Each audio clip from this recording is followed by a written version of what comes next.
শুনেছি আমি যে কালকে একটা ঘটনা ঘটেছে এবং একটা ছবি ভাইরালও হয়েছে। সেটা হচ্ছে যে এটা আইনসঙ্গত অপরাধ, এটা করা ওদের উচিত হয়নি। ওরা আবেগবশত করে ফেলেছে। ওদের বাঘা ফাঁকাদের বন্দুক ছিল, সেটা নিয়ে এসে ওরা খেলাটাকে ওইভাবে করতে গেছে। এটা এটা যে কোনো জিনিসই একটা করলেও আমাদের ডিএমএসপি হিসাবে পারমিশন যদি দেয় তাহলে এটা করা যেতে পারে, যদি পারমিশন দেয় না দিলে এটা করা যায় না। যাই হোক, পুলিশ সমস্ত ওগুলো বন্দুকগুলোকে রিকভারি করেছেন এবং উনি অ্যাকশন নিচ্ছেন। তৃণমূলের কোনো উদ্যোক্তা নেই, ওটা একটা ক্লাবের খেলা আছে। এটাকে সবসময় তৃণমূল করবেন না।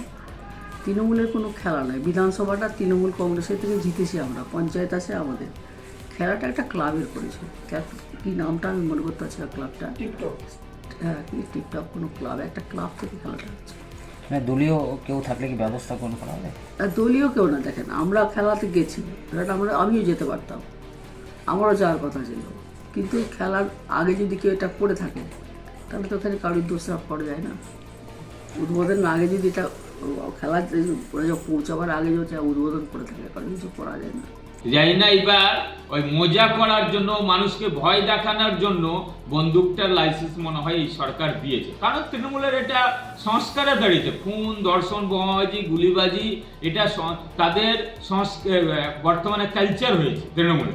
মাননীয়ার নির্দেশেই গোটা এলাকায় সন্ত্রাস হয়, খুন হয়, ধর্ষণ হয়। এই সরকার অপারগ, পুলিশ নিরাপত্তা দিতে ব্যর্থ, পুলিশ তৃণমূলের দলদাসে পরিণত হয়েছে। এই যে বন্দুকবাজের ঘটনা, এক কথা যে বন্দুক দিয়ে পরপর গুলি ফায়ারিং করছে ভলিবল খেলায়, সেখানে প্রকাশ্য দিবালোকে মানুষকে ভীতি প্রদর্শন করা। এবং সবচেয়ে বাজে কি লাগছে, তারা তো তৃণমূল হয়েই খেলাটা করাচ্ছে।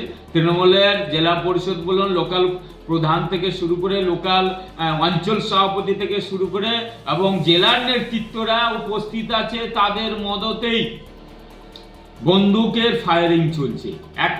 একজন না, 3 জন এক লাইনে ধরে বন্দুক ফায়ারিং করছে, সেখানে গুলি ফায়ারিং করছে বন্দুক থেকে। আর কি বলার আছে? এটাই তো তার স্বাভাবিক। কারণ মানুষের নিরাপত্তা দিতে ব্যর্থ, তারা মজা করছে, তারা মানুষকে ভীতি প্রদর্শন করছে এবং উপযুক্ত শাস্তি দাবি করছি। পুলিশ দেখুক যে এর উপযুক্ত সুব্যবস্থা নিক। এটা সমাজের পক্ষে একটা ভালো উদাহরণ না। যেখানেই হোক না কেন, আপনার নিরাপত্তার জন্য আপনি নিজে লাইসেন্সপ্রাপ্ত বন্দুক রেখেছেন, সেটা ঠিক আছে।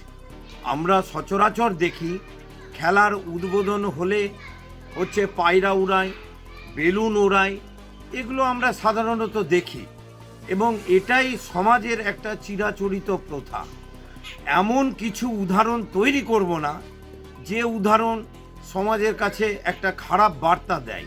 কেন, যেভাবে গত 1 মাস ধরে আমাদের জেলাতে আজকে বিভিন্ন রাজ্যের দুষ্কৃতকারীরা এসে আমাদের এখানে নানান ঘটনা ঘটাচ্ছে এবং হচ্ছে যে কয়েকটা ইনসিডেন্ট এখানে ঘটে গেল, যা নিয়ে হচ্ছে রাজ্য সরকারও ব্যতিব্যস্ত, মুখ্যমন্ত্রীও ব্যস্ত, তাকে মালদায় ছুটে আসতে হলো।